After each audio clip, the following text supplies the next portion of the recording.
Eh bien, rebonjour à tous et bienvenue dans cette deuxième partie. Donc, ce que l'on a fait dans cette première séance, ça a été euh, de se concentrer sur la structure du pitch avec la méthode dite des 5 W, plus les effets wow. Donc, on a mis ça en pratique ce matin en travaillant sur des pitchs un peu farfelus. Euh, L'idée était de bien comprendre chacune des fonctions des différentes parties du pitch. Là, cet après-midi, on va se concentrer sur la posture de l'orateur, c'est-à-dire qu'on va essayer de vous donner un maximum d'outils qui peuvent vous aider à mieux appréhender la prise de parole dans le cadre du pitch. Donc, ce sont des outils assez classiques que nous utilisons régulièrement en formation, mais que nous utilisons également dans la posture de comédien. Lorsque moi-même je suis comédien, je joue très régulièrement au théâtre, j'utilise ces outils-là et j'espère qu'ils vont pouvoir vous être utiles donc, pour préparer une éventuelle prochaine prise de parole. Euh, les outils que je vais vous donner, ils peuvent être utilisés au quotidien, ils peuvent être utilisés dans un cadre professionnel. Euh, L'idée pour moi, c'est de vous donner une boîte à outils. Et s'il y en a un ou deux qui retiennent votre attention et qui vous semblent pertinents, ce sera déjà quelque chose de très bien. Sachant que là, je vais prendre une bonne heure pour vous donner 6 outils différents. Donc à la fin de cette heure, vous aurez vu à peu près 6 outils. Je vais vous proposer des activités à réaliser de votre côté. Et à la fin de la séance, je vous inviterai à refaire votre pitch en mobilisant tous ces outils.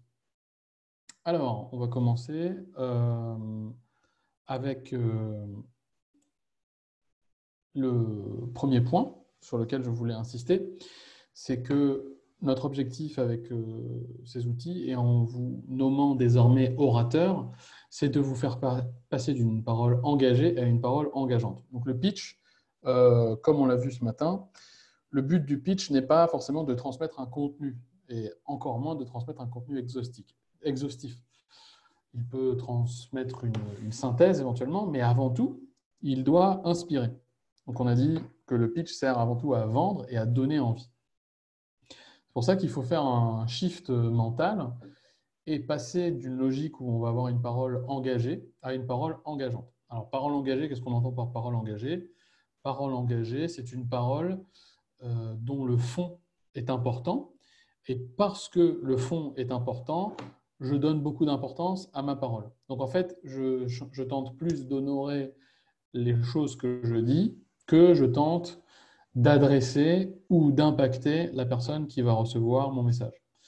La parole engageante, à l'inverse, c'est une parole qui engage mon interlocuteur, qui l'inspire et qui fait en sorte qu'il ressort transformé de notre interaction. Donc ça, c'est le premier changement auquel je voulais vous alerter, sur lequel je voulais vous alerter.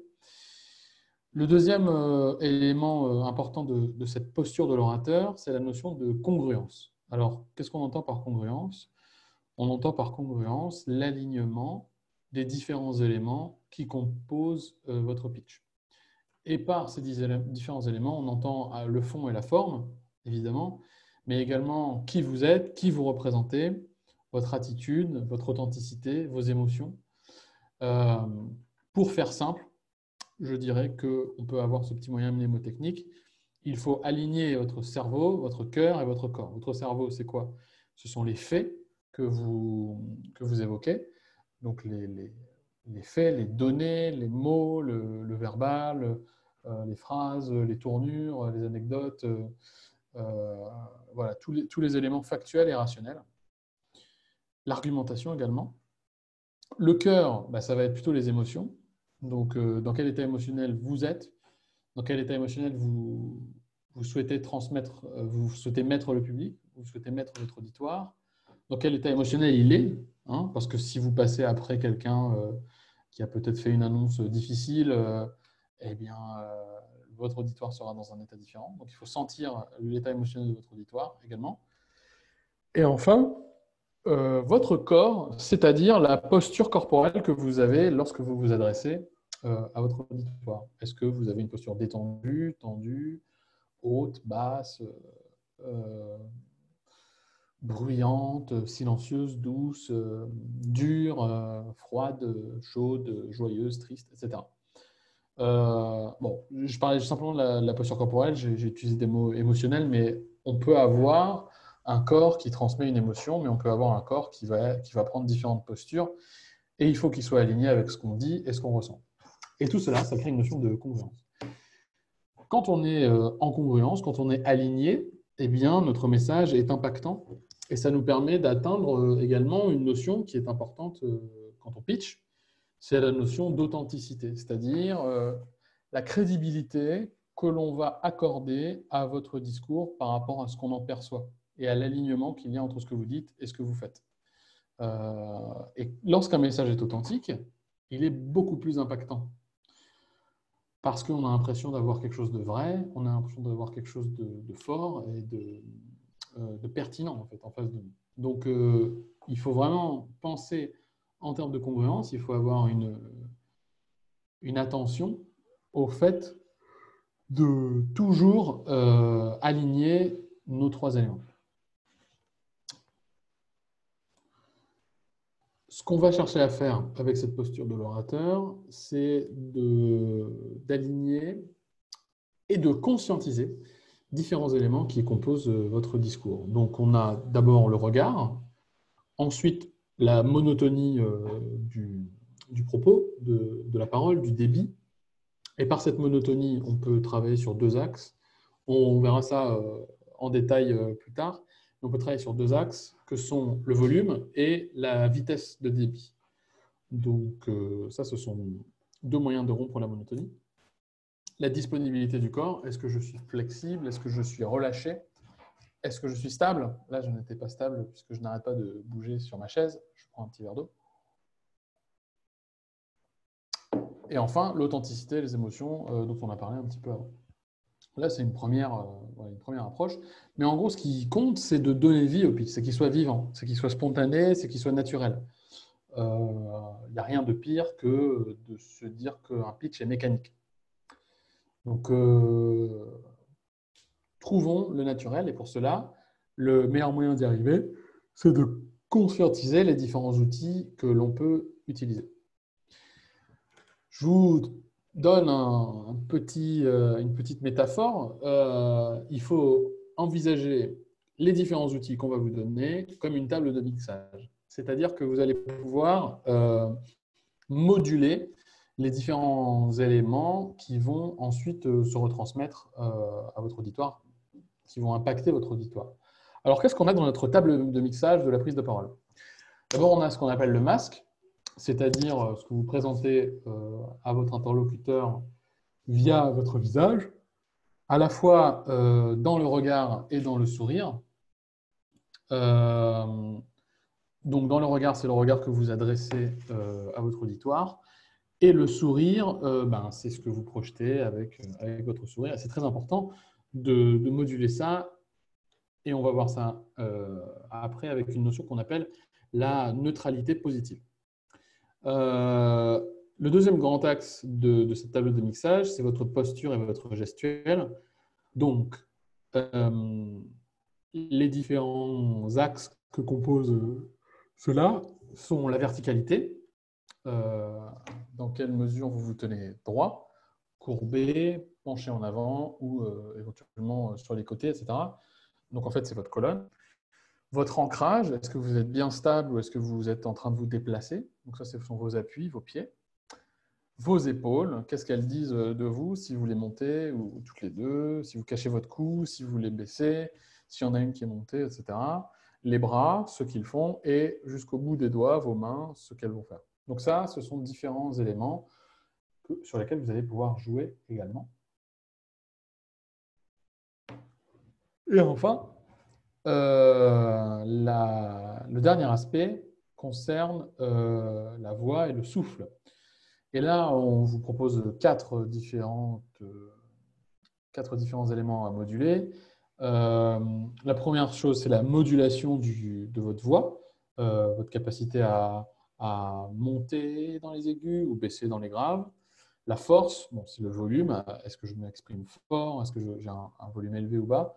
La vitesse, c'est-à-dire le débit, est-ce que je parle rapidement? Est-ce que je parle lentement? Et le ton, c'est toutes les inflexions de tonalité qui peuvent monter ou descendre pour donner soit une question. Si je pose une question, je monte le ton. Si je fais une affirmation, je baisse le ton, etc. Et toutes les flexions que vous allez pouvoir faire de votre ton, qui vont être choisies, que vous allez choisir, vont vous permettre de donner plus de sens à ce que vous exprimez. Maintenant, je vais vous poser une petite énigme pour commencer. Et on va rentrer dans notre premier outil, premier module. Le premier outil, premier module, voilà. Je ne vais pas vous dire ce que c'est, mais je voudrais que vous deviniez à quoi ces trois chiffres correspondent. Donc, je vous laisse quelques instants pour y réfléchir. On a donc 55, 7 et 38. À quoi peuvent bien correspondre ces trois chiffres? Ça pourrait être trois chiffres gagnants du loto.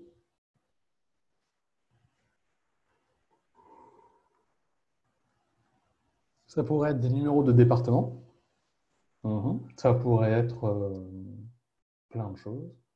Donc, le premier indice que je peux vous donner, si vous n'avez pas encore trouvé, c'est que si vous les additionnez, ça fait 100. Donc, on est plutôt sur des pourcentages. Et là, normalement, vous allez les retrouver assez facilement puisque c'est quelque chose qui est assez connu. Donc, on a 55%, 7%, 38%. Du coup, je vous le dis, ce sont les différents canaux de communication et ces pourcentages représentent la part de la communication qui est mémorisée en fonction des différents canaux. Je m'explique. C'est une étude qui a été réalisée par un sociologue américain qui s'appelle Albert Mehrabian, dont vous avez peut-être entendu parler, qui nous dit que, alors le contexte de son étude, c'était les relations de séduction entre les personnes. Et en fait, il organisait une expérience dans laquelle il conduisait un speed dating.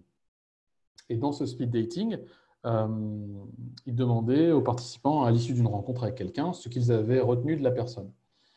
Et 55% de ce qui était évoqué dans cet entretien après les rencontres concernait le non-verbal de la personne, 38% le ton de la voix et 7% seulement les mots.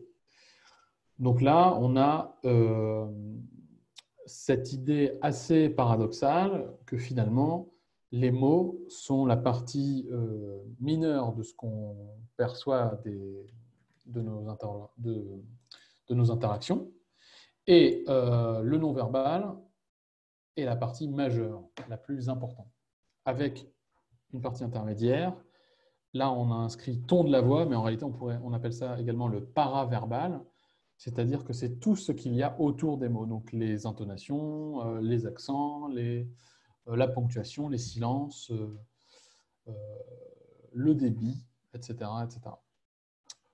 Donc, si je résume, seulement 7% de ce qu'on retient concerne le verbal, 38% de ce qu'on retient concerne le non-verbal, le paraverbal, et 55% de ce qu'on retient concerne le non-verbal, le corporel. Et si vous regardez bien les histogrammes qui ont été dessinés sur ce schéma, vous voyez qu'en dessous des abscisses, on a trois rectangles qui correspondent en réalité au degré de maîtrise de ces différents éléments avant l'interaction. Je m'explique. Faisons une expérience. Je vous annonce que d'ici 20 minutes, vous allez être interviewé par TF1 sur un sujet que vous maîtrisez plutôt bien. Vous avez 20 minutes pour vous préparer. Qu'allez-vous faire de ces 20 minutes? Je vous laisse y réfléchir.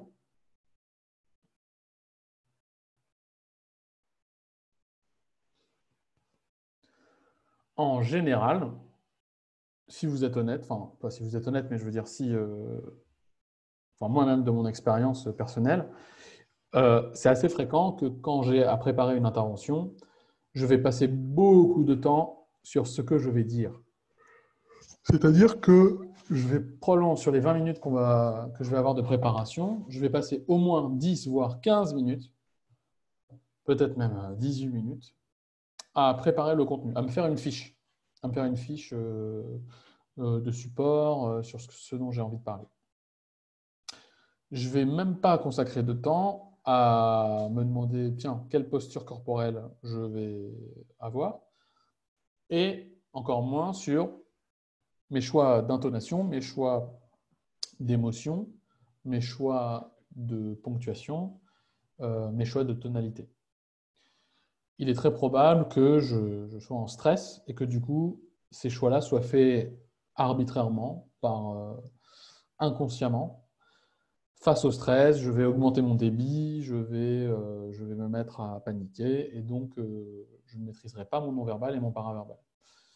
Alors que j'aurais peut-être plus intérêt à prendre du temps à me dire quel état émotionnel j'ai envie de dégager, sur quels aspects de mon discours j'ai envie d'appuyer mon paraverbal pour le renforcer, et dans quel état corporel est-ce que j'ai envie de me présenter pour être dans les meilleures conditions pour mon discours.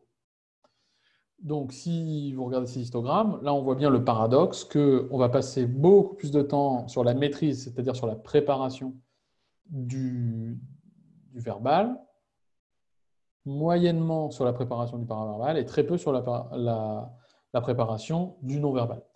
Et la logique voudrait qu'on inverse, c'est-à-dire qu'on passe beaucoup plus de temps à préparer le corporel et le non-verbal, plus de temps sur le paraverbal et moins de temps sur les mots.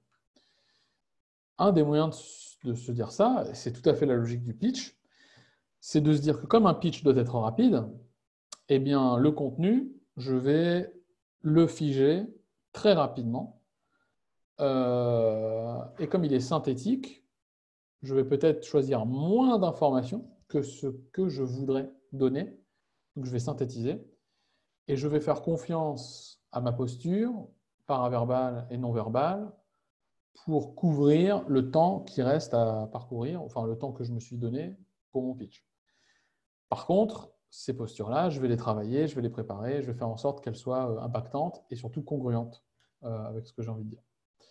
Si vous vous rappelez la vidéo de ce matin avec la jeune fille qui est faite sur les 180 secondes, moi personnellement, j'ai trouvé que son débit était très rapide, comme si elle avait trop de choses à nous dire en 3 minutes. J'aurais eu tendance à dire peut-être couper encore plus le contenu pour essentialiser, prendre son temps de respirer et avoir un paraverbal qui donne encore plus une sensation de calme et d'apaisement. Donc ça, c'est notre premier outil qu'on appelle les canaux de la communication. Les canaux de la communication qui, en fait, voilà. Essayez de garder bien en tête que vous avez 3 canaux de communication: le verbal, le paraverbal et le non-verbal. Deuxième outil auquel on va s'intéresser, c'est la préparation corporelle. Alors, dans notre préparation corporelle, on va avoir 2 grands axes. Le premier axe, ça va concerner les appuis, et le premier axe va concerner les appuis, et le deuxième axe va concerner la respiration. Alors, ce sont des exercices que vous allez pouvoir faire au quotidien, et que je vous invite à faire au quotidien, parce que c'est en les pratiquant chaque jour que vous allez pouvoir en ressentir les effets dans vos prises de parole. En gros, il ne faut pas attendre finalement d'être face à votre prise de parole pour commencer à travailler sur ces outils. Cela dit, avant une prise de parole, ça peut être intéressant et utile de faire une préparation en mobilisant ces outils. Donc, on va commencer. Ce que je vous propose, c'est de vous mettre debout chez vous. Je vais faire de même. Je vais déplacer ma chaise.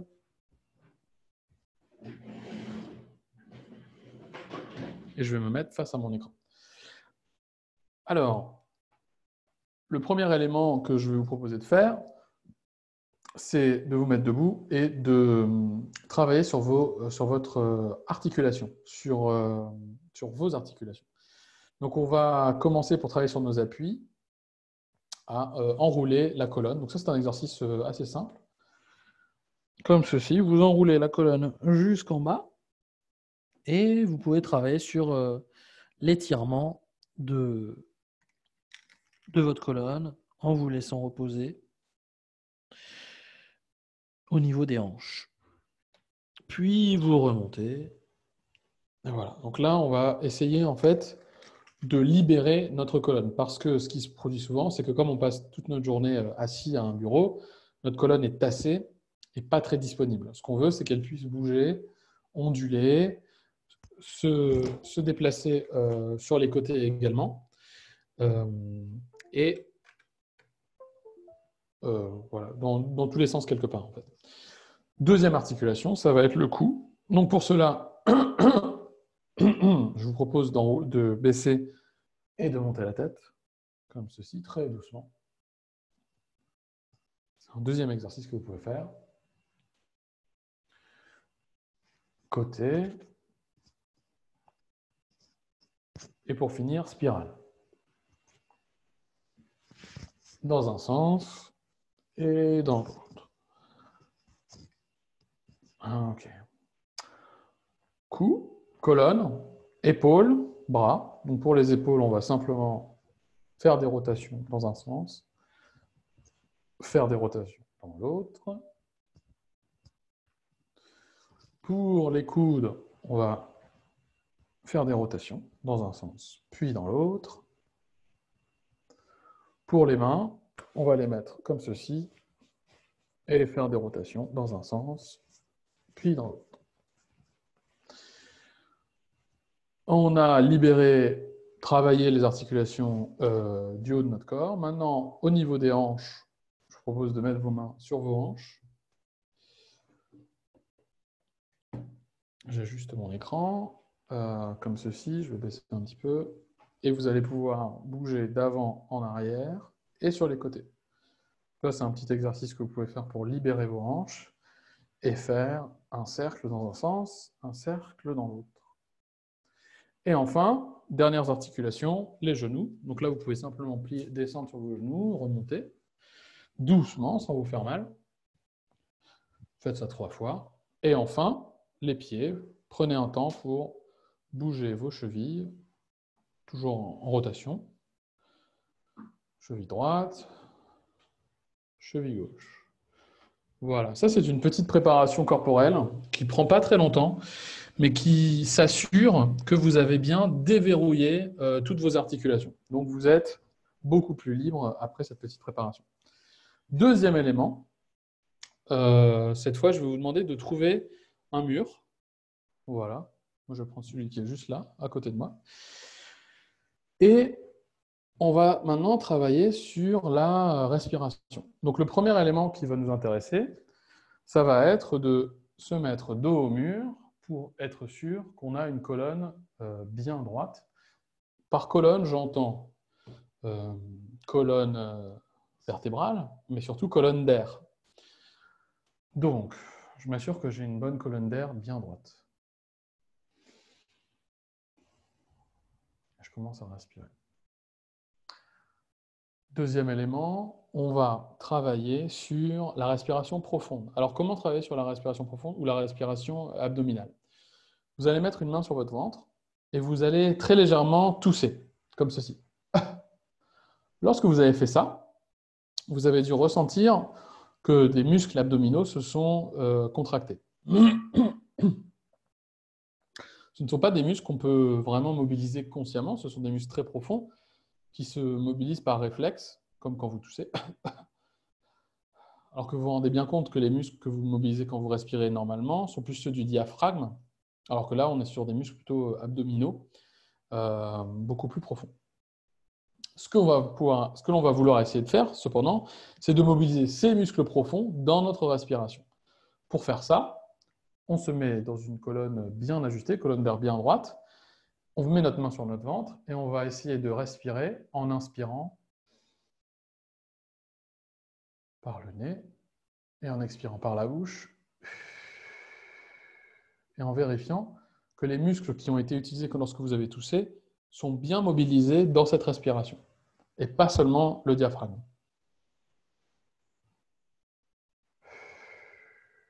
Et ce qu'on va s'entraîner à faire, c'est à canaliser notre respiration et à l'harmoniser. Pour cela, je vais vous demander de suivre mon indication, c'est-à-dire je vais compter jusqu'à 4. Je vais compter 1, 2, 3, 4. Et sur ces 4 temps, vous allez pratiquer l'inspire. Ensuite, en 4 temps, je vais vous demander d'être en apnée haute. C'est-à-dire que vous allez garder l'air dans vos poumons. En 4 temps, je vais vous demander d'expirer. Et en 4 temps, je vais vous demander de rester en apnée basse, c'est-à-dire les poumons vides. Et ensuite, en 4 temps, inspirer. Et on va faire un carré comme cela. 4 temps, 4 temps, 4 temps, 4 temps, 4 temps. Inspire, apnée haute, expire, apnée basse. Inspire, apnée haute, expire, apnée basse. Donc ça, c'est un exercice qui nous permet de calmer notre respiration et de retrouver notre respiration profonde. Donc c'est parti. Je vais compter jusqu'à 4 et je vais vous demander d'inspirer. Attention, inspire. 1, 2, 3, 4. Apnée haute. 1, 2, 3, 4. Expire. 1, 2, 3, 4. Apnée basse. 1, 2, 3, 4. Inspire. 1, 2, 3, 4. Apnée haute. 1, 2, 3, 4. Expire. 1, 2, 3, 4. Apnée basse. 1, 2, 3, 4. Et maintenant, vous continuez à votre propre rythme.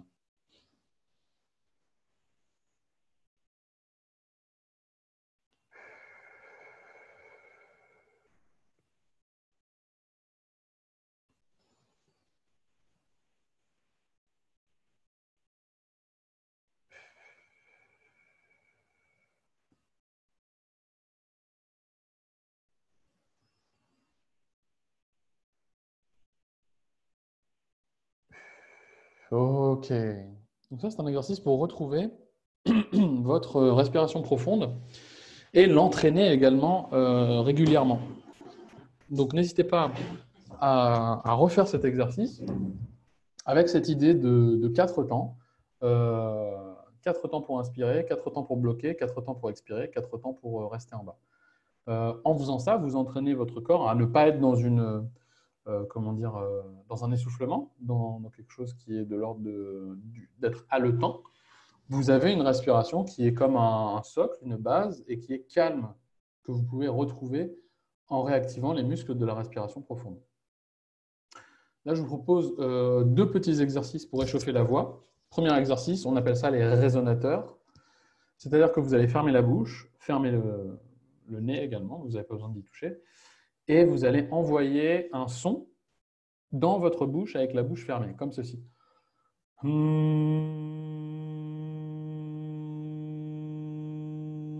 Et vous essayez de le garder le plus longtemps possible. Si vous avez besoin d'inspirer à nouveau, vous le faites. Et une fois que vous avez fait ça, vous allez tenter de changer l'endroit où vous projetez cet air à l'intérieur de votre bouche. Donc, vous pouvez le projeter dans votre bouche, dans vos joues, dans vos fossettes, dans votre menton, dans votre front, dans votre nez, dans le haut de votre crâne, dans l'arrière du crâne, dans le cou, dans l'arrière du cou, dans la gorge, dans le buste et dans l'arrière du buste. D'accord? Donc, je vais essayer de vous faire ça et de pointer les différents endroits dans lesquels j'envoie mon son.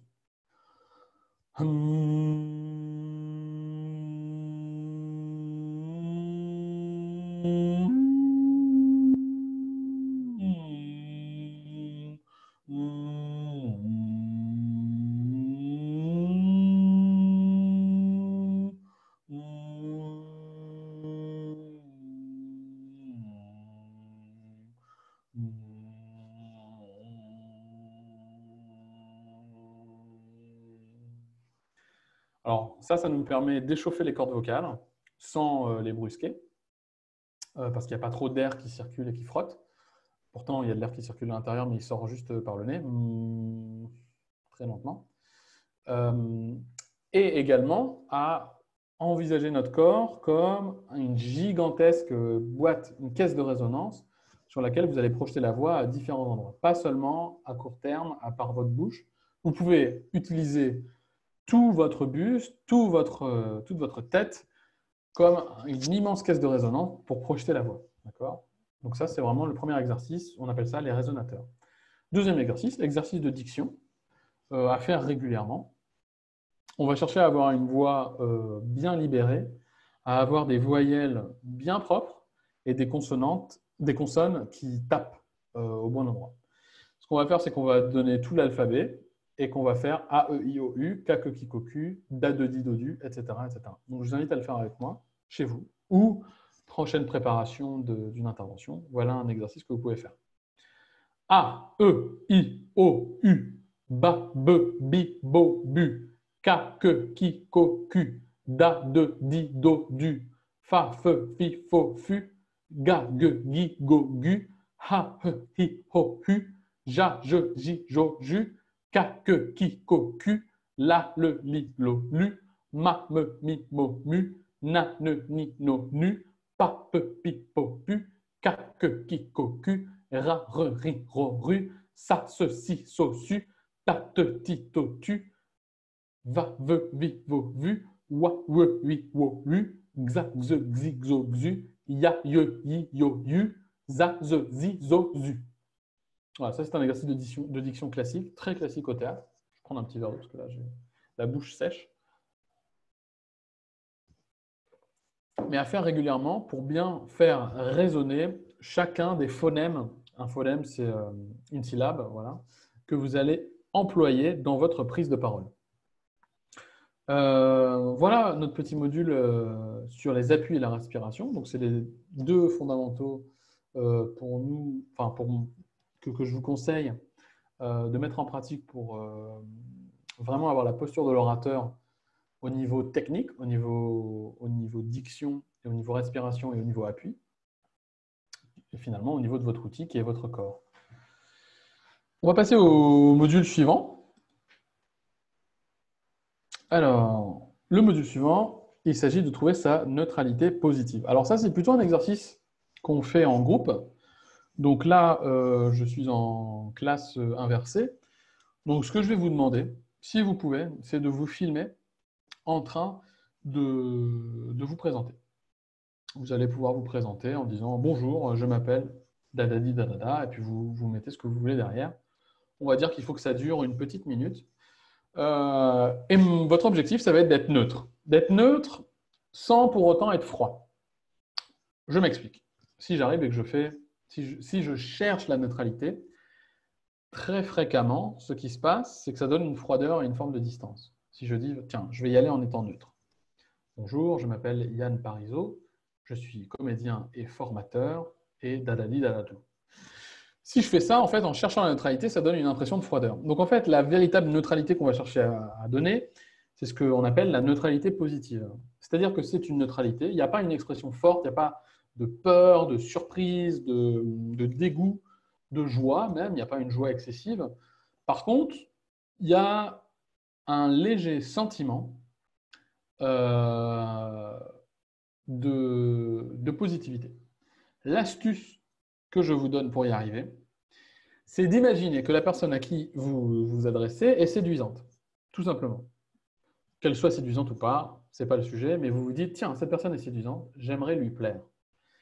J'aimerais éventuellement la séduire, j'aimerais aller lui parler, etc. Donc, trouvez la personne, trouvez votre interlocuteur séduisant. Et ça change tout. Donc, je vais essayer de faire la même chose, mais l'important, c'est de garder une forme de neutralité derrière. Donc, ce mantra que je vous donne doit être quelque part secret pour vous, afin que ça ne se voit pas trop.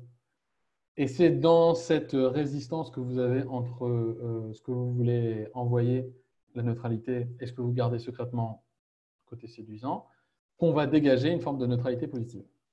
Donc allez-y, n'hésitez pas à vous enregistrer, à voir ce qui en ressort. En général, on fait une version où on cherche vraiment à être neutre et on voit ce qui s'en dégage. Parfois, il se dégage quelque chose de froid, parfois, il se dégage quelque chose de positif.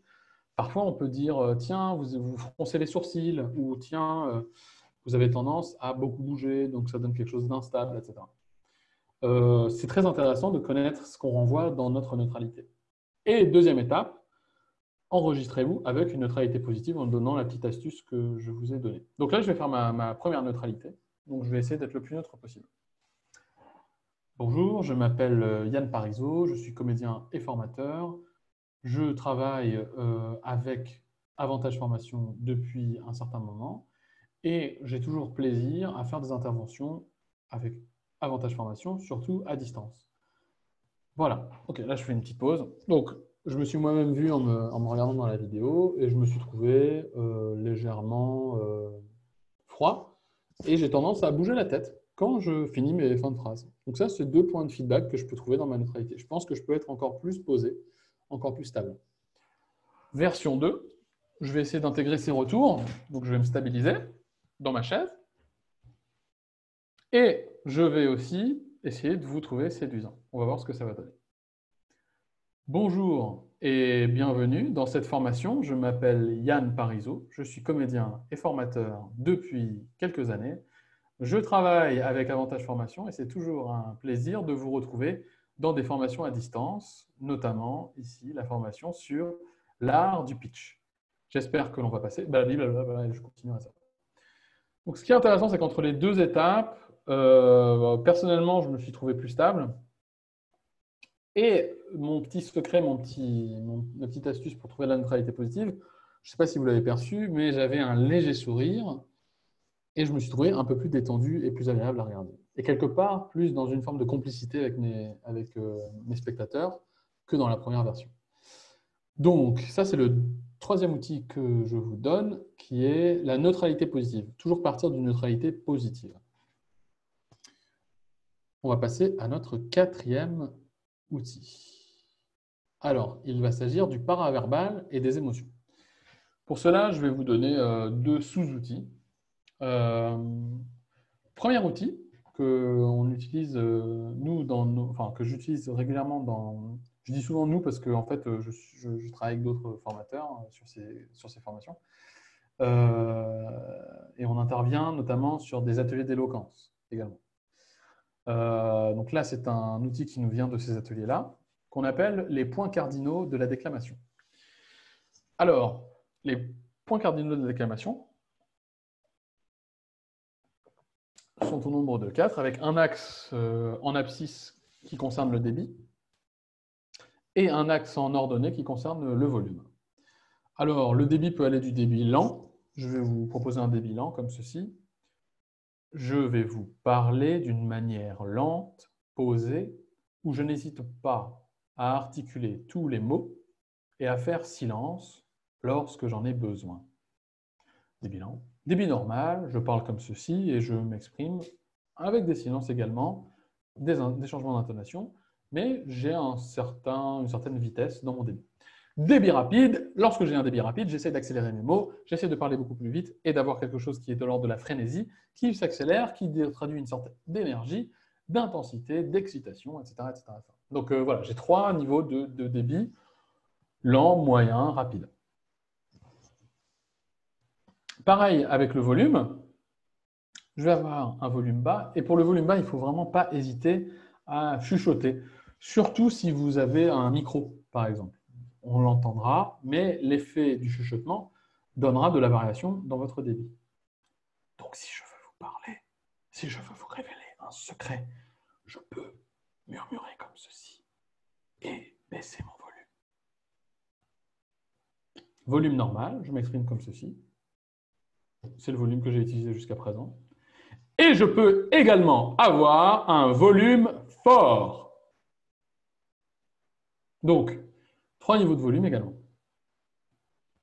Les points cardinaux de la déclamation, c'est l'idée que vous allez pouvoir être à différents endroits sur ce graphe. Vous pourrez par exemple vous trouver au centre, mais vous pouvez augmenter juste le débit.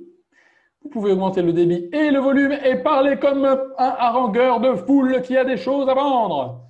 Ou vous pouvez avoir un volume élevé et un débit lent. Je suis celui qui est venu, vous, et avoir quelque chose peut-être de l'ordre du mystique, du royal, du prophétique, du lyrique même. Un débit lent et un volume bas. Je vais vous raconter l'histoire des gens qui ne sont jamais rentrés chez eux.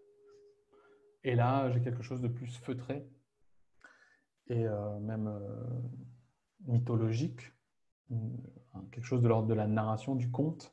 Approchez, laissez-moi vous raconter l'histoire. Et on peut faire une combinaison également entre débit rapide et volume bas. Je suis venu vous dire que... Et là, c'est quasiment... ça fait presque les vallées dans les pièces, dans les vaudevilles qui s'expriment très bas et, pour ne pas déranger, mais qui sont dans une forme d'urgence également. Les 4 sont intéressants, les 4 extrêmes sont intéressants, mais tout ce qu'il y a en intermédiaire est également intéressant. L'outil que je veux vous transmettre, c'est de vous demander où se trouve votre neutralité. Est-ce que vous êtes dans la moyenne, ou est-ce que vous parlez naturellement fort ou naturellement bas, ou est-ce que vous parlez naturellement rapidement ou naturellement lentement? Et votre pitch, est-ce qu'il vous met dans un état particulier? Par exemple, la jeune fille qu'on avait vue ce matin dans la test des 180 secondes parlait quand même assez rapidement.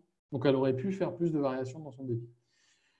Ensuite, au sein même de votre pitch, vous pouvez faire varier l'endroit où vous vous trouvez. Vous pouvez avoir volume élevé, débit rapide, volume élevé, débit moyen. Je passe à un volume bas, je ralentis mon débit, mais je augmente mon volume. Je vais très haut dans mon volume et je vais à l'extrême inverse, etc. Donc, c'est une cartographie sur laquelle vous pouvez faire bouger votre point. Exercice à faire. Prenez un thème que vous connaissez bien. Moi, je vais vous parler, par exemple, du théâtre ou du Japon. Non, j'adore le Japon.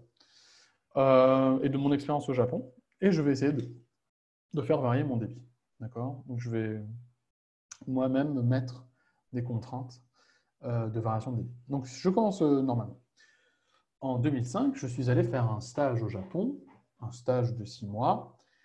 C'était un stage qui fut vraiment extraordinaire parce que je n'arrêtais pas de voyager, de me déplacer et je vivais complètement à la japonaise. Surtout le matin. Le matin, c'était un moment extraordinaire. Ma mère, ma famille d'accueil, la maman de ma famille d'accueil, me préparait toujours un petit déjeuner japonais. Et ça, c'était extraordinaire pour commencer ma journée. Il y avait aussi quelque chose de génial. C'est que j'étais totalement intégré à ma famille d'accueil et je parlais un peu le japonais. Du coup, ça me permettait de vraiment parler avec eux de leurs secrets également à eux et des choses qu'ils ne parlaient pas avec eux. Ils étaient très étonnés de savoir ce qu'il se passait en France tout le temps. Et moi, ce que j'aimais beaucoup faire avec eux, c'était de leur parler du Japon et de leur raconter ma vie, ma journée et de ce que je faisais au quotidien. Je prenais également le vélo tous les matins, ce qui me permettait de voir la campagne japonaise que je traversais avant de me rendre dans mon stage d'études où j'étais dans une entreprise qui fabriquait des appareils de mesure environnementale. Ce fut 6 mois particulièrement agréables.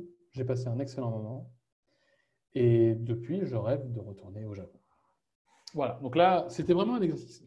Le contenu n'a aucune espèce d'importance. Par contre, la question qu'on peut se poser, c'est est-ce que j'arrive à faire varier mon débit et mon volume afin de créer de la variété?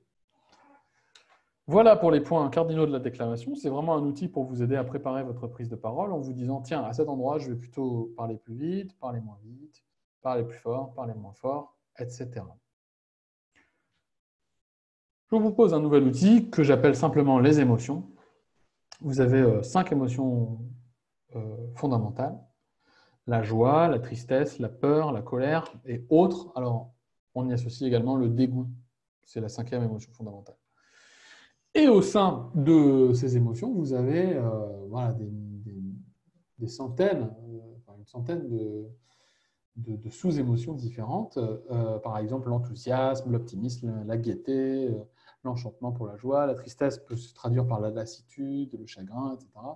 La peur par la panique, le souci, la méfiance, etc., etc. Ce que je vais vous demander de faire maintenant, c'est de répéter une phrase. On va dire la phrase « Une souris verte qui courait dans l'herbe ». Une souris verte qui courait dans l'herbe. Et de la répéter avec différentes émotions que vous allez vous imposer.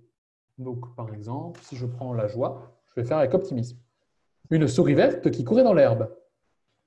Je vais le faire maintenant, j'ai envie de prendre la tristesse et je vais le faire avec l'ennui. Une souris verte qui courait dans l'herbe. La colère, la rage. Une souris verte qui courait dans l'herbe. La peur avec la défensive. Une souris verte qui courait dans l'herbe. Je ne sais pas si j'ai extrêmement bien réussi celui-là, mais voilà. Et peut-être quelque chose du dégoût avec l'impatience. Une souris verte qui courait dans l'herbe. Voilà. Donc là, vous avez un registre de différentes émotions. Il ne faut pas hésiter à puiser et à élargir votre registre émotionnel et à le prévoir quand vous vous adressez à un auditoire. Je vous aurais proposé de le faire à deux en vous imposant respectivement des émotions et à vous entraîner à les sortir rapidement et à monter l'intensité des émotions également. Ce sont des exercices que l'on fait très fréquemment au théâtre. Donc la consigne, c'est de répéter une même phrase à deux en ping-pong en s'imposant mutuellement des émotions pour répondre à la phrase. Voilà, c'est un exercice que je vous recommande de faire assez régulièrement pour travailler sur votre registre émotionnel et votre capacité à choisir la posture que vous voulez avoir. Quatrième ou cinquième, alors je ne sais plus où on en est, cinquième outil, ce qu'on appelle le langage corporel et les statuts. Alors au théâtre, on utilise beaucoup le mot statut, statut social, statut hiérarchique pour désigner la relation entre deux personnes. En général, par exemple, dans un vaudeville ou dans une pièce de Molière, par exemple, c'est très fréquent qu'il y ait des hiérarchies sociales entre les personnes. Donc vous avez un maître, un serviteur. Le maître doit toujours être au-dessus de son serviteur dans la hiérarchie et le serviteur également. D'ailleurs, ça donne des scènes comiques où le serviteur passe au-dessus du maître et là, ça génère en général de la comédie. À l'inverse, la tragédie, c'est la perte de statut par quelqu'un qui avait un statut très élevé. Donc Antigone, qui est traitée comme une citoyenne lambda, perd son statut et ça devient tragique. Comment utilise-t-on le statut? Alors, vous avez 5 comportements différents. Le statut haut et le statut bas se déclinent via 5 comportements différents. D'abord, le regard. D'un côté, pour le statut haut, vous avez le statut haut, c'est celui qui maintient le regard. Donc là, je vais essayer de le faire face à la caméra. Je vais regarder la caméra et je ne vais pas bouger. Je ne vais pas du tout bouger. Je vais rester le regard fixe, bien vous regarder dans les yeux. Ça, c'est pour le statut haut. Le statut bas, lui, a tendance à bouger beaucoup le regard, à fuir. Il va s'adresser comme ceci, et puis il ne va pas vous regarder tout droit, il va vous regarder en coin, et puis il va toujours bouger le regard, regarder ailleurs, ne pas soutenir le regard. Donc là, vous avez un comportement statut haut et un comportement statut bas. Deuxième élément du statut, c'est le mouvement. Si vous vous déplacez lentement, vous avez un statut haut, et si vous vous déplacez rapidement, vous avez un statut bas. Statut haut, le mouvement le plus lent possible, c'est l'immobilisme. Donc si vous voulez être très statut haut, vous ne bougez presque pas, ce qui vous donne quelque chose d'un peu froid, et en même temps qui s'approche un peu des postures des familles royales. Vous savez, ils bougent très peu. Et à l'inverse, si vous bougez beaucoup, et que vous vous agitez la tête, et que vous vous déplacez, et que vous êtes instable, vous avez un statut bas. Troisième élément, c'est la prise d'espace. Donc si, par exemple, je m'affale sur ma chaise, que j'ouvre les bras, là, je vais avoir plutôt un statut haut, je prends beaucoup d'espace. J'occupe l'espace. Et si je prends peu d'espace, je me renferme, là, je suis plutôt au statut bas. Quatrième élément, c'est le débit. En général, un débit lent est associé à un statut haut. Je vous demande de reposer ce contrat. Immédiatement, je vais le signer. Si je m'exprime très lentement, je donne de la force, du pouvoir à ce que je dis. C'est un peu comme une parole incantatoire, une parole qui a de la puissance, une parole magique quelque part. À l'inverse, si je parle très rapidement, je suis quelqu'un qui a beaucoup de choses à dire et qui est presque dépassé par ce qu'il est en train de dire, donc je suis plutôt un statut bas. Et enfin, très difficile dans ces temps de Covid, mais le contact. Si je touche les autres, si j'ai tendance à être tactile, à aller vers les autres, à serrer la main et à mettre une main par-dessus, vous savez, c'est très classique. Oh, et hop, je rajoute une petite main, je mets une main sur l'épaule quand je serre la main, etc. On est plutôt dans quelque chose de l'ordre du statut. À l'inverse, si moi je suis constamment en train de me toucher moi-même, de ne pas savoir quoi faire de mes mains, je baisse mon statut. Alors, ce qui est intéressant, c'est de se demander d'abord quel est votre statut naturel, vers quel statut vous gravitez. Et deuxièmement, quel est votre registre de statut? Est-ce que vous êtes capable d'aller jusqu'au statut haut? Est-ce que vous êtes capable d'aller jusqu'au statut bas? Est-ce que vous êtes capable de graduer votre statut? C'est très intéressant de se poser ces questions-là, sachant que bon, si vous voulez faire un statut très haut, il faut tenir le regard, avoir un mouvement lent, prendre beaucoup d'espace, avoir un débit lent et toucher l'autre. Je vais essayer de le faire.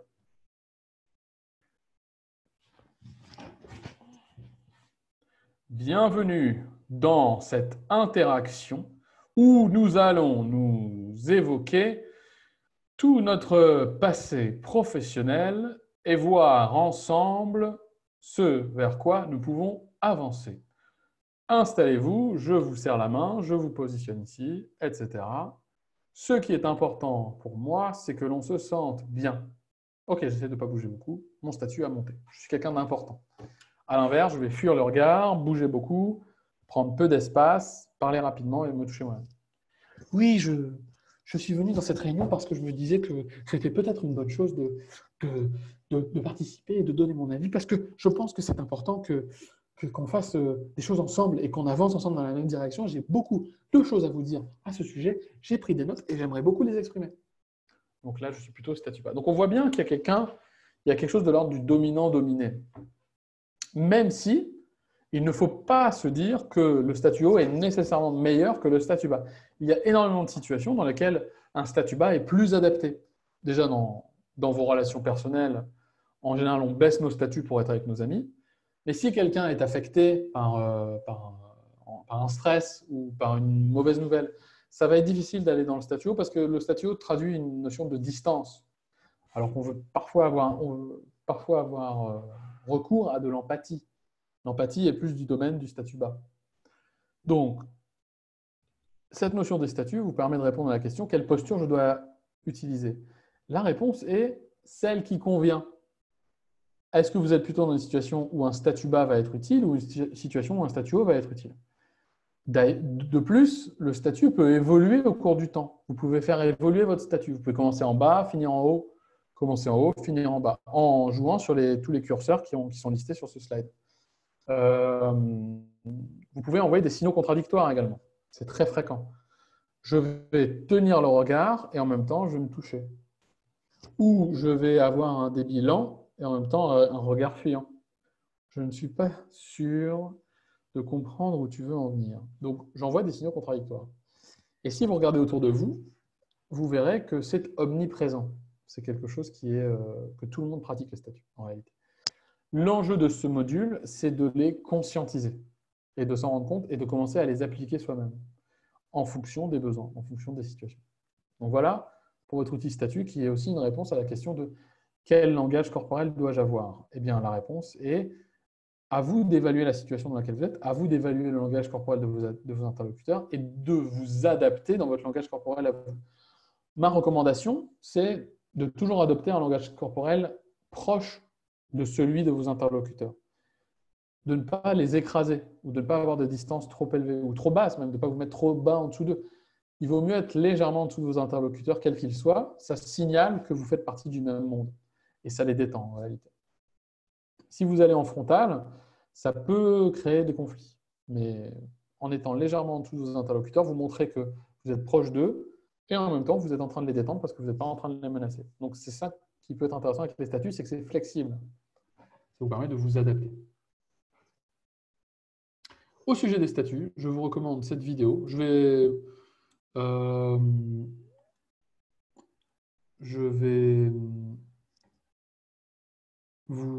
vous la mettre.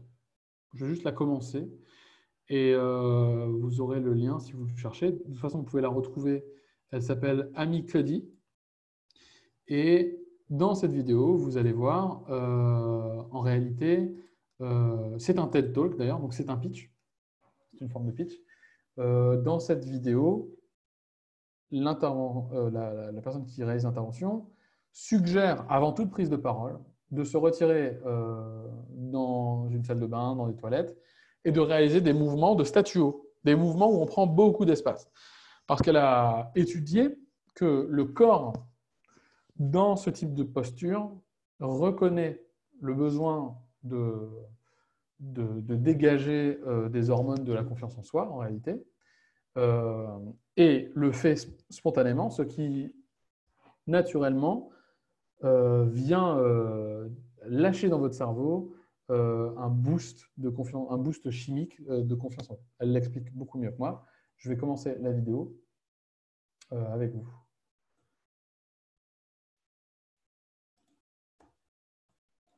Si vous la cherchez, ça s'appelle Votre langage corporel forge qui vous êtes et vous la trouvez très facilement sur TED. Alors, je vais lancer le partage d'écran. Et c'est parti. So I want to start by offering you a free no-tech life hack. And all it requires of you is this, that you change your posture for 2 minutes. But before I give it away, I want to ask you to right now do a little audit of your body and what you're doing with your body. So how many of you are sort of making yourselves smaller? Maybe you're hunching, crossing your legs, maybe wrapping your ankles. Sometimes we hold on to our arms like this. Sometimes we spread out. I see you. So I want you to pay attention to what you're doing right now. We're going to come back to that in a few minutes. And I'm hoping that if you sort of learn to tweak this a little bit, it could significantly change the way your life unfolds. So we're really fascinated with body language. And we're particularly interested in other people's body language. You know, we're interested in, like, you know, an awkward interaction or a smile or a contemptuous glance or maybe a very awkward wink or maybe even something like a handshake. Here they are arriving at number 10 and look at this lucky policeman gets to shake hands with the President of the United States. Oh, and here comes the Prime Minister of it. No.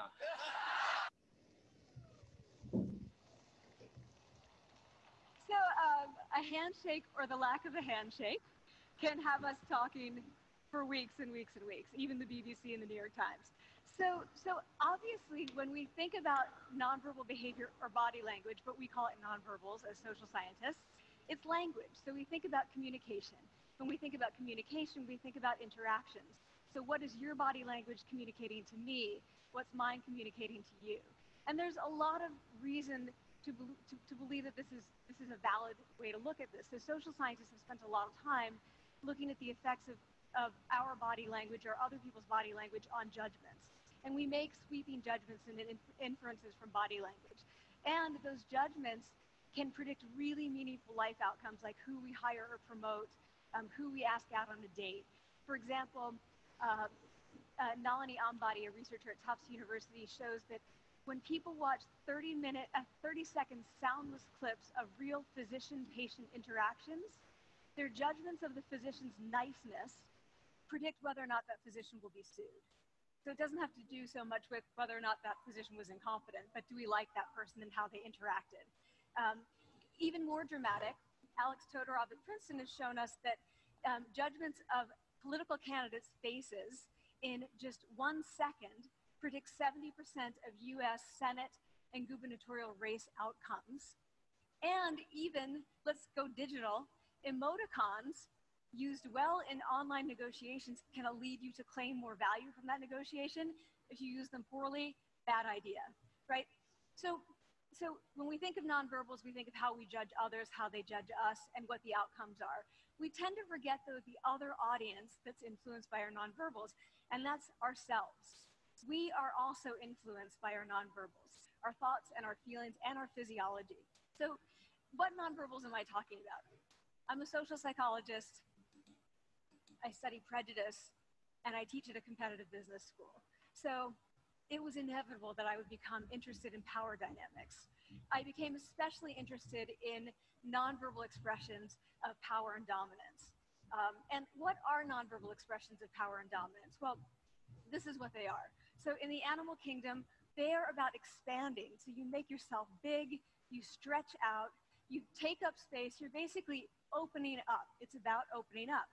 And this is true across the animal kingdom. It's not just limited to primates, and humans do the same thing. So they do this both when they have power sort of chronically, and also when they're feeling powerful in the moment. And this one is especially interesting because it really shows us how universal and old these expressions of power are. This expression, which is known as pride, Jessica Tracy has studied, she shows that people who are born with sight and people who are congenitally blind do this when they win at a physical competition. So when they cross the finish line and they've won, it doesn't matter if they've never seen anyone do it, they do this. So the arms up in the V, the chin is slightly lifted. What do we do when we feel powerless? We do exactly the opposite. We close up, we wrap ourselves up, we make ourselves small. We don't want to bump into the person next to us. So again, both animals and humans do the same thing.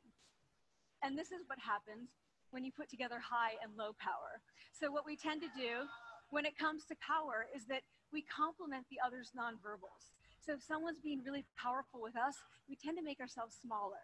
We don't mirror them, we do the opposite of them. So I'm watching this behavior in the classroom, and what do I notice? I notice that MBA students really exhibit the full range of power nonverbal. So you have people who are like caricatures and alphas, like really coming into the room.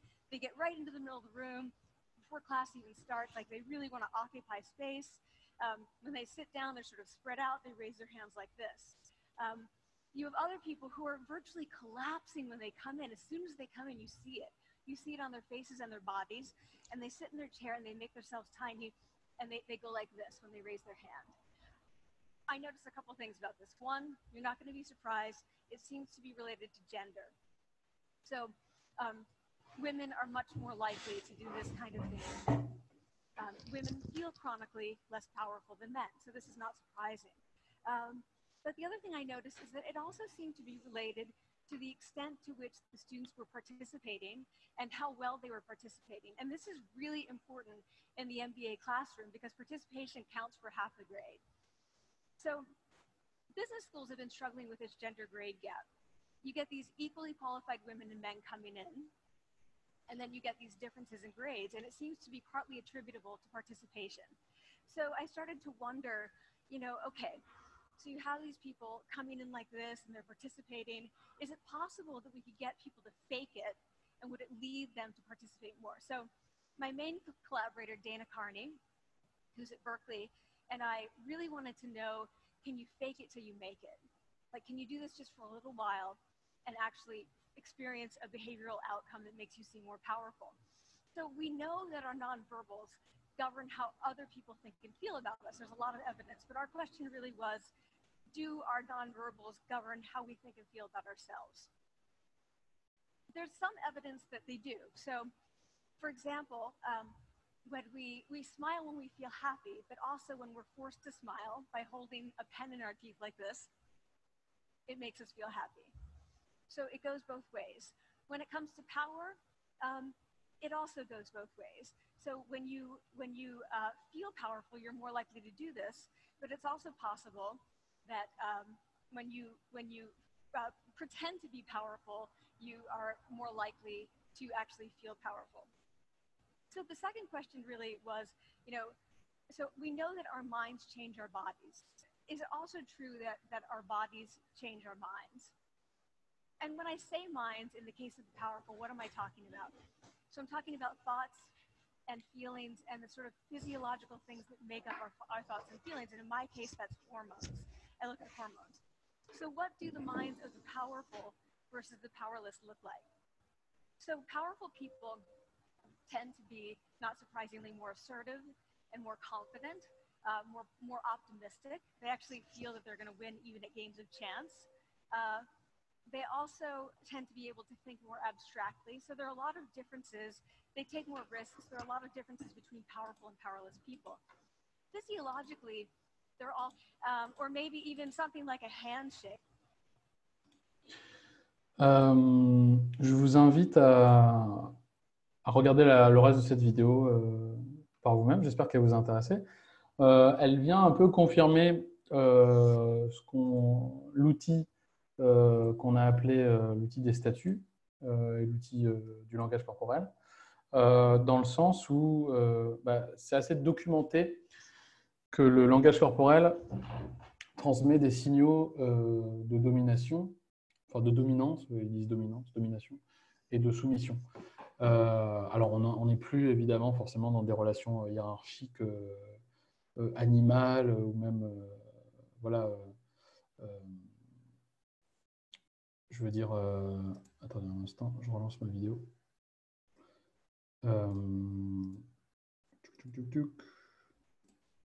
Hop.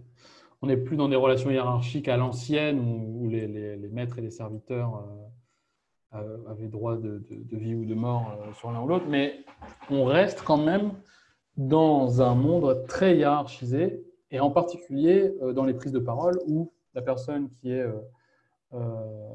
l'orateur a un pouvoir sur les personnes qui l'écoutent, au moins pendant une petite durée où la personne qui donne son attention confère un pouvoir à la personne qui lui parle.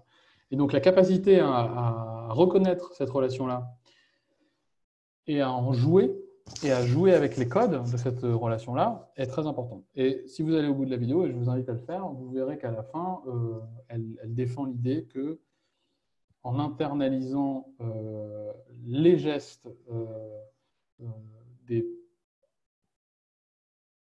personnes qui sont traditionnellement associées au pouvoir, vous pouvez créer un boost sur vous-même, de confiance en vous, qui va dégager une impression d'aisance et d'influence finalement, et de conviction, de capacité de convaincre. N'hésitez pas à regarder cette vidéo jusqu'au bout, elle est très intéressante. Voilà. Donc ça, c'était notre outil sur le langage corporel, ce qui nous amène à un dernier outil, qui est l'outil de capter le regard. Donc pour cet outil, il va être assez complexe à mettre en pratique parce qu'il faut le faire avec deux personnes. Donc ça va être plus un devoir à la maison ou une proposition.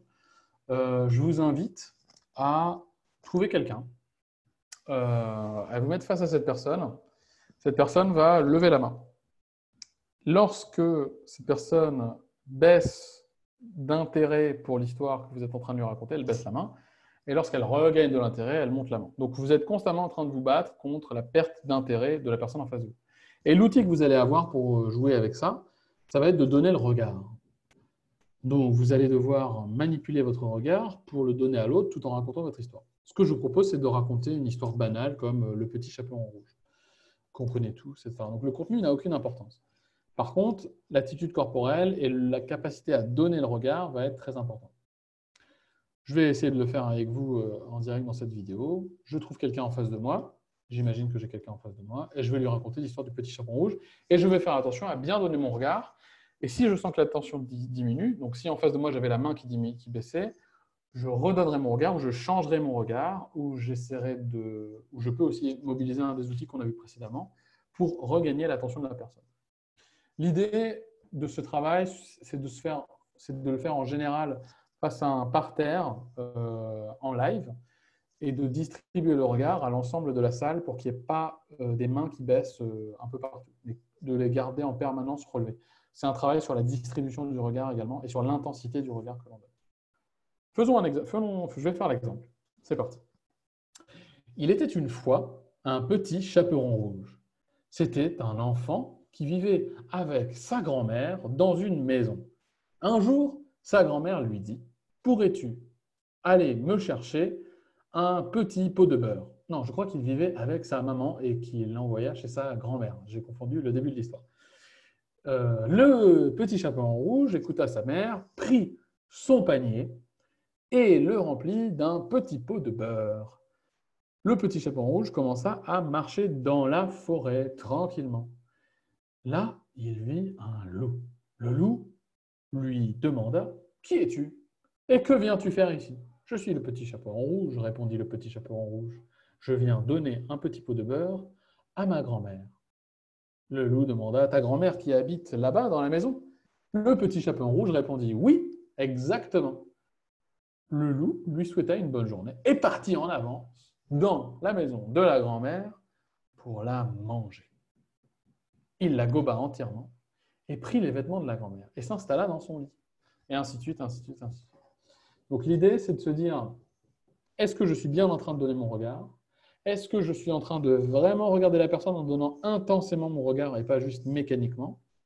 Et troisième axe, c'est est-ce que je distribue mon regard entre les différents participants? Est-ce que je crée de la variété dans la distribution de mon regard? Ça, c'est l'exercice sur la captation du regard. C'est vraiment le dernier point. Je vous invite à le faire chez vous. Je vous invite à trouver quelqu'un avec qui faire cet exercice. Il est extrêmement riche. Et il ne faut pas juger la personne qui baisse la main. Il faut vraiment la laisser faire les choses naturellement. La leçon provient de vous et de votre capacité à faire relever la main. C'est là donc que se trouve la leçon la plus riche de cet exercice. Voilà pour nos outils de l'orateur. On a vu donc 6 outils. Le premier, c'était les canaux de la communication.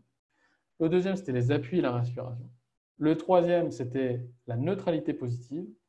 Le quatrième, c'était le paraverbal et les émotions. Le cinquième, c'était le langage corporel et les statuts. Et le dernier, c'était le regard. Vous avez donc différents outils et exercices que vous pouvez remobiliser. Je vais remonter. Sur votre table de mixage de la prise de parole. Donc, à vous d'entraîner régulièrement ces outils, mais également de les manipuler avec pertinence et parcimonie, on va dire. Il ne faut pas être tout le temps au maximum sur tout. Il faut savoir les jauger, les amplifier quand c'est nécessaire, les baisser quand c'est nécessaire, et les faire intervenir soit en opposition, soit en continuité, pour créer des effets en réalité.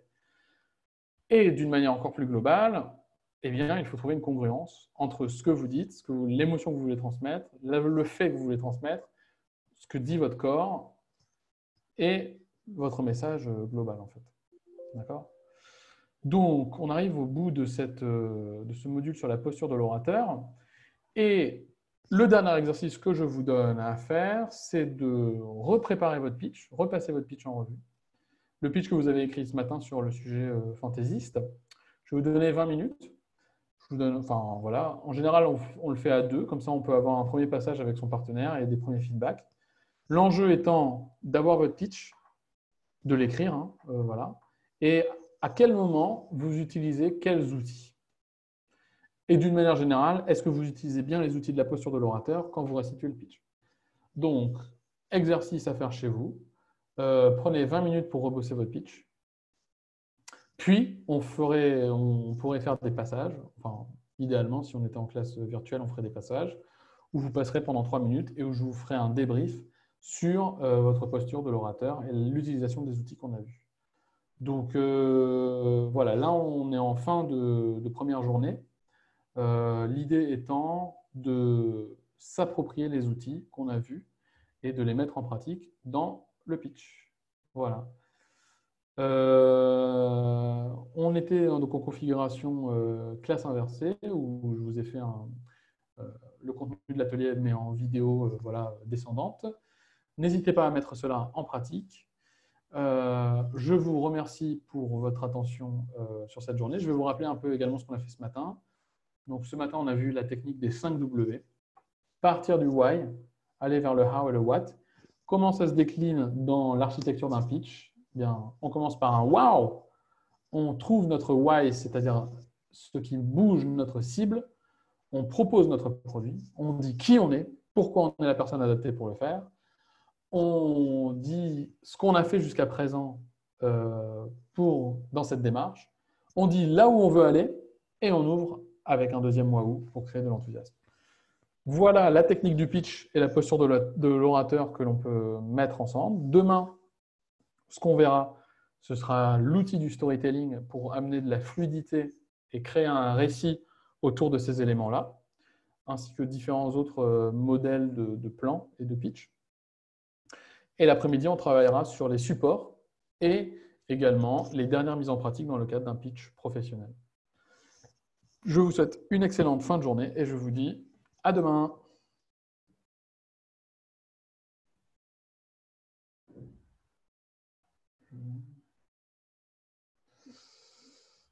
Hop.